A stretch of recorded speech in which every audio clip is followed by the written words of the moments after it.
My first experience with a UFO report, personal experience that is, was when one of the crews returned and said that they saw a bogey, that's what they called them, up there that was moving at high speed at higher altitude than they could fly.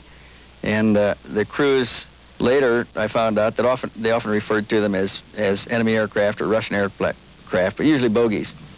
And they tried to describe it, but it moved at faster speeds than anything we had. We didn't have jet airplanes then. Later we measured one that was flying 7,000 miles an hour, measured it on radar. So these clearly exceeded any of our capabilities in 1940, any capabilities of anybody in the world in 1947. On an average of about twice a month, I would get some kind of a UFO report, and they would see these circular craft, sometimes close, sometimes far, sometimes more than one. I remember a crew describing one sitting on the ice pack.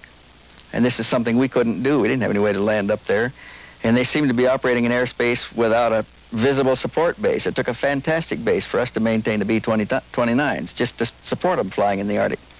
I even had one crew describe one that they saw underwater that surfaced, rose off the water, and flew away. Now, this clearly exceeded any design capabilities that we knew of in the world.